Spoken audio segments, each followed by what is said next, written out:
Saya diberikan pertanyaan yang sangat banyak ya. 97 pertanyaan dengan pasal-pasal 310, 311 berkaitan dengan pencemaran nama baik dan fitnah, dan 6 pasal berkaitan dengan ITE. Jadi ini memang pasalnya panjang, banyak sekali, melebihi pasal-pasal bahkan untuk koruptor, ya kan?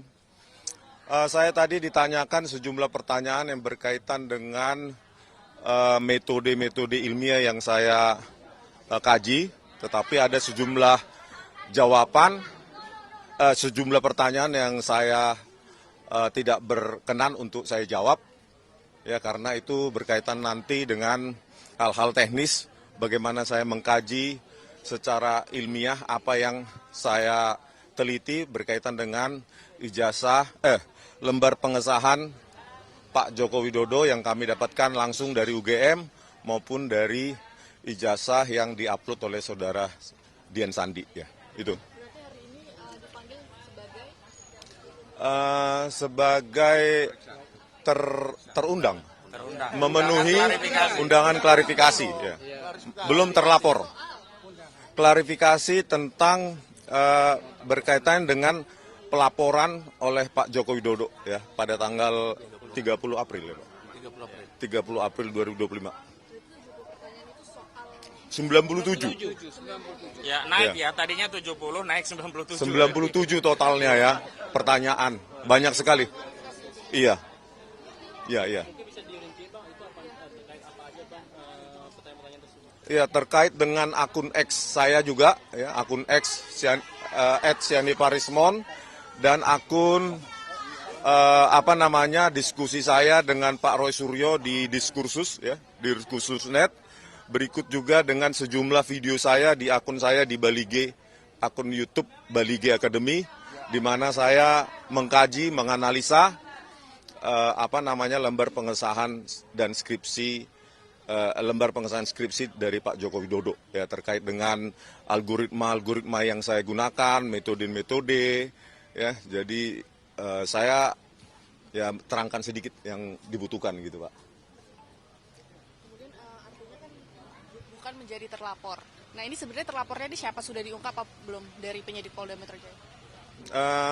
Belum ada, ya, masih dalam tahap diselidiki sepertinya siapa terlapornya.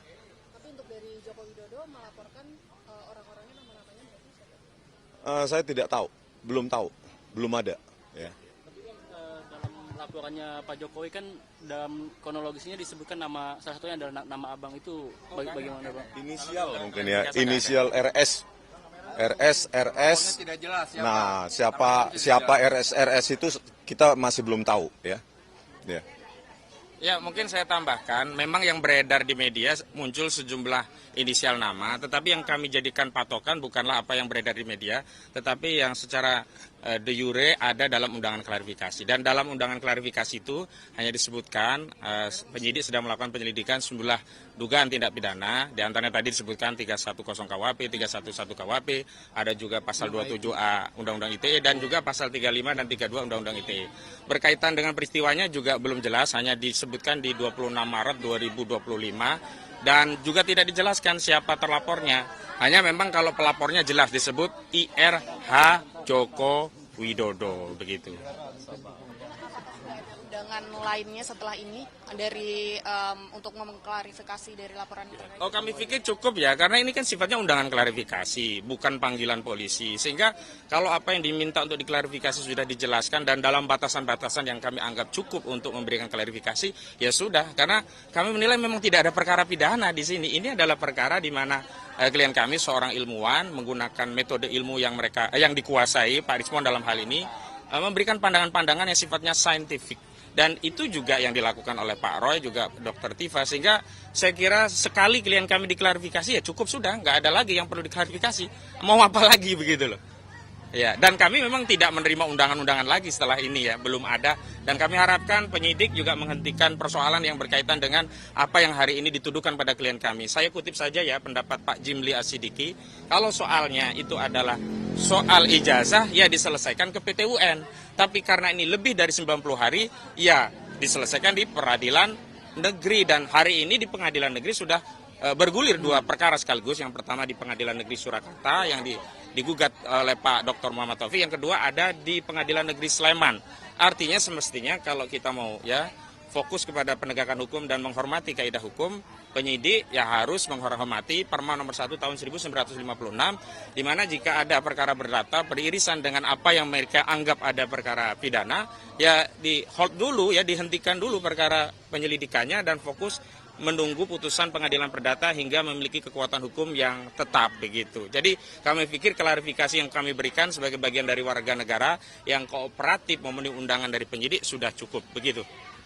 Kalau Bang Rismon sendiri nanti kalau misal diundang sebagai terlapor, apakah akan memenuhi panggilan untuk melakukan pemeriksaan? Ya pasti ya, kita harus menghargai ya proses hukum. Dan ada tadi pertanyaannya salah satu ya, atas otoritas apa gitu ya. Atas otoritas apa Anda meneliti skripsi dan ijazah Pak Jokowi? Ya, sebagai seorang peneliti, ya, penulis buku, ya maka karena ini berkaitan dengan bidang keilmuan saya sebagai peneliti bebas ya, independen, ya, tidak subjektif, tanpa harus memiliki otoritas apapun. Seorang pengkaji atau peneliti itu harus bisa menjawab permasalahan-permasalahan yang ada di tengah-tengah masyarakat kita gitu. Ya. Oke, ada lagi, Pak? Menyangkut tadi ada 97 pertanyaan, banyak yang tidak sesuai dengan Agak maju, Bang. Agak maju. Jadi sesuai dengan diminta untuk klarifikasi, dari 97 pertanyaan banyak yang di default tadi, jadi kita nggak jawab karena nggak ada hubungan dengan pemanggilan. Jadi keanehan gitu, klarifikasi tapi ditanya yang lain-lain yang tidak ada sesuai dengan sesuai undangan yang ada. Saya kira itu aja. Oke, saya tambahkan ya. Jadi seperti rekanku katakan tadi, bahwa pertanyaan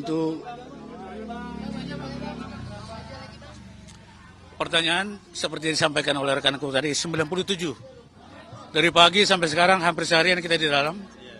Tugas kami selaku penasihat hukum hanya meluruskan hal-hal yang menurut kami janggal.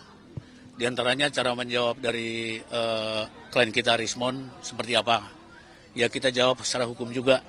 Jadi tidak terlalu melantur kemana-mana gitu loh. Ya, contoh tadi yang kita soroti memang pasal yang kita dengar selama ini kan laporan dari pelapor, aduan dari pelapor itu pasal 310, 311. Tapi begitu kita cek tadi di dalam ada mengembang ke pasal 35, pasal 32, pasal 27A, itu yungto semua. Jadi sepertinya klien kami ini atau yang terhormat Rismon ini sudah dikepung oleh beberapa ayat yang menurut kami tidak seharusnya dilakukan seperti itu. Itulah hari ini nasihat kami terhadap penyidik juga, terhadap Rismon juga. Nah itu tugas kami hari ini. Selanjutnya ya kita tidak bisa berkomentar apa dulu. Kita tidak bisa praduga apakah seperti tadi kan? Apakah ada panggilan selanjutnya? Ya kita tidak tahu. Hari ini jangan lupa klarifikasi. Jadi hanya klarifikasi. Ada pertanyaan kepada klien kita Rismon, ya diklarifikasi. Kalau nggak benar ya kita katakan tidak benar. Contoh kan awalnya kan video 28 April 26 itu. Itu tidak berhubungan dengan klien kami ini. Bahkan klien kami ini Rismon, Tipa dan Roy itu ada di Jogja. Nah, jadi kita kalau bersumber dari itu sebenarnya semua pertanyaan itu tidak perlu dijawab. Nah, itu kasarnya begitu. Tapi alangkah baiknya kooperatif sekali rekan kami atau klien kami Rismon hari ini. Sangat kooperatif. Menjawab apapun dijawab. 97 pertanyaan itu. Saya kira mungkin dari saya begitu ya. Ya, tambahan ya, kenaikan tadi dari 1797, kenapa sebagian tidak kami jawab, kami mengikuti prosedur KUHAP. Karena di dalam KUHAP, orang diperiksa itu hanya yang dia tahu, dia alami, dan dia dengar sendiri. Sehingga ketika ada peristiwa-peristiwa yang dipertanyakan kepada Pak Rismon yang tidak dialami, dilihat dan didengar sendiri, tentu hak klien kami untuk tidak menjawab, dan justru juga kewajiban klien kami untuk tidak menjawab. Karena apa? Kalau memaksakan menjawab peristiwa yang kita tidak ada dalam peristiwa itu namanya dusta. Begitu ya? Iya, iya. Dan nanti testimoni the auditu tidak bernilai. Iya, betul. Cukup ya. Terima kasih ya. Ya, oke. Mohon doanya ya buat Pak Rismon. Ya, semuanya. Ada yang ini ya? Oh iya ya.